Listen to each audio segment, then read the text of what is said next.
of freedom in the history of our nation. Erbitterliches Gericht zu halten, unser Deutsches! I do not shrink from this responsibility. I welcome it. Martin Luther King Jr., Adolf Hitler, Socrates, dan John F. Kennedy.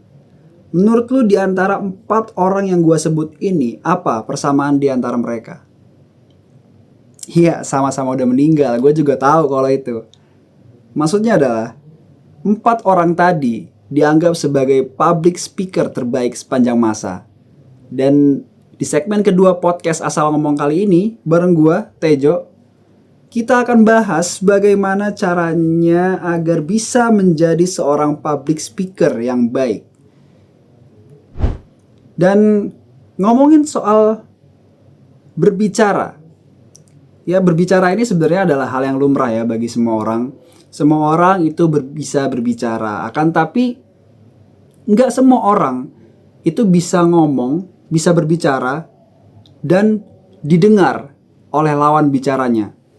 Dan kalau kita ngomongin soal public speaking ini merupakan art atau ilmu tentang bagaimana caranya kita bisa berbicara dan didengarkan oleh lawan bicara atau audiens kita di saat yang bersamaan. Nah, kali ini gue akan ngasih tahu lu beberapa tips atau poin-poin penting bagaimana caranya lu bisa menjadi public speaker yang baik. Nanti lu mau pakai itu seperti apa ya, itu kembali ke lu ya. Mau lu pakai untuk hal positif, alhamdulillah. Mau lu pakai buat gombalin cewek, terserah. Atau lu mau pakai buat jual janji-janji kosong kayak pemerintah Wakanda sana, terserah, kembali kepada Anda ya. Tugas saya hanya menyampaikan saja. Oke, kita masuk poin nomor pertama. Menurut gua, ini seringkali terjadi dan sudah menjadi hal yang lumrah ya. Kendala banyak orang ketika ia ingin berbicara di depan publik, yaitu kekhawatiran yang muncul di kepala mereka. Kekhawatiran tentang, aduh, gimana ya nanti kalau misalnya gua ngomong di depan, gua gugup, gua latah, atau gua lupa mau ngomongin apa. Duh, gimana ya nanti kalau misalnya gua lagi ngomong di depan tiba-tiba ada bencana alam. Hey, itu hanya ada di kepala Anda. Sebenarnya teman-teman, rasa takut ini itu bisa menjadi hal yang sehat ketika kita bisa kontrol diri kita atas rasa takut itu. Ketika kita mengontrol diri kita atas rasa takut sampai di benchmark tertentu, di taraf tertentu, itu justru menandakan bahwa kita mempunyai rasa tanggung jawab dan care terhadap public speaking ini. Sehingga ketika lu manage itu dengan baik, lu kontrol diri lu, ya rasa takut itu akan menjadi sebuah keuntungan ketika lu nanti berbicara di depan publik. So, terus seringkali juga ketika seorang ingin berbicara di depan publik, ia merasa grogi.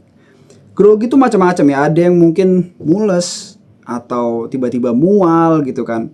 Ya itu hal-hal yang normal teman-teman.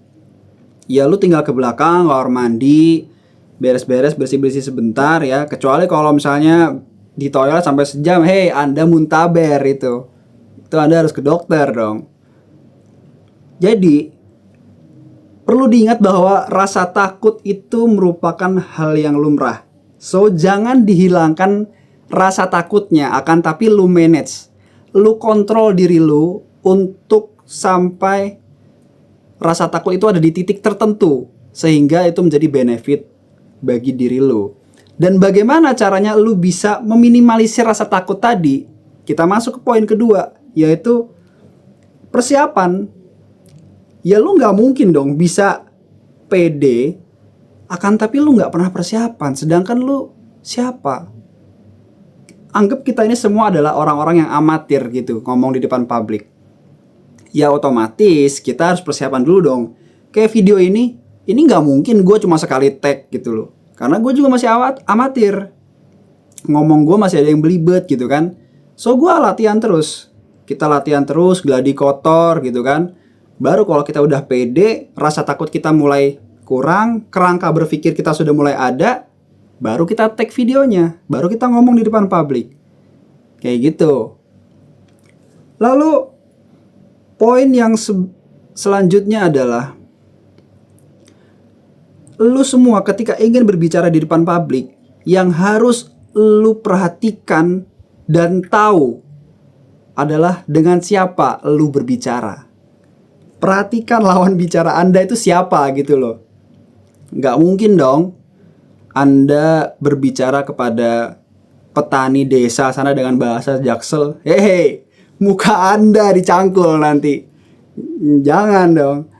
Dan gak mungkin juga gitu loh kalau misalnya Anda berbicara pakai bahasa petani ke anak-anak Jaksel gitu loh.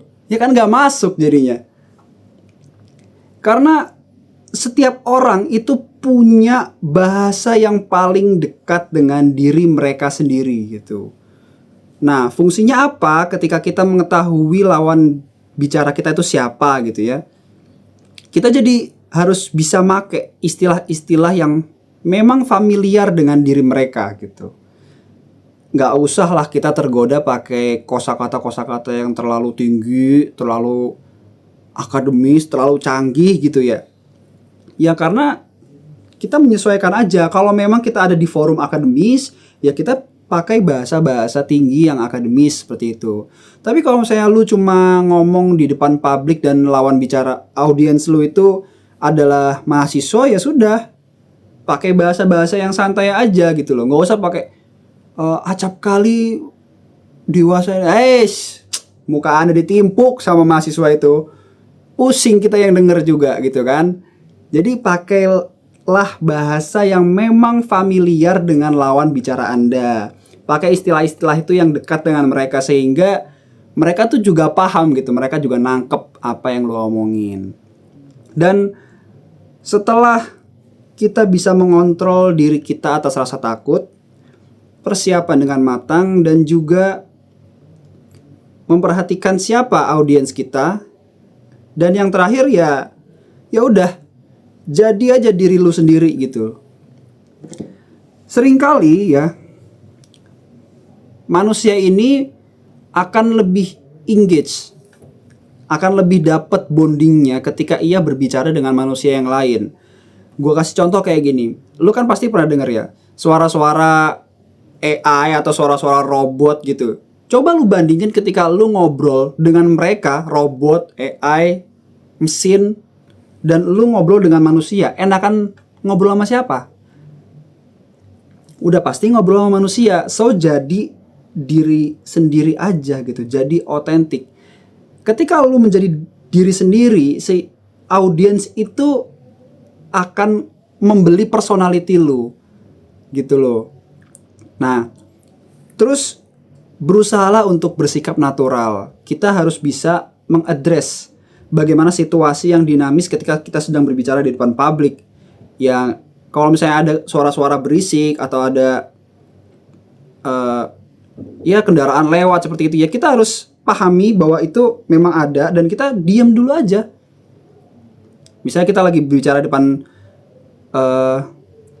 ibu-ibu hamil gitu kan, tentang penyuluhan ASI, ada yang nangis, ya kita diam dulu. Atau ibu mohon maaf, mungkin ibu dan bayinya bisa ke belakang dulu untuk ditenangkan, seperti itu ya. Jadi itu aja yang bisa gue sampaikan tentang tips-tips bagaimana cara yang bisa menjadi public speaker yang baik.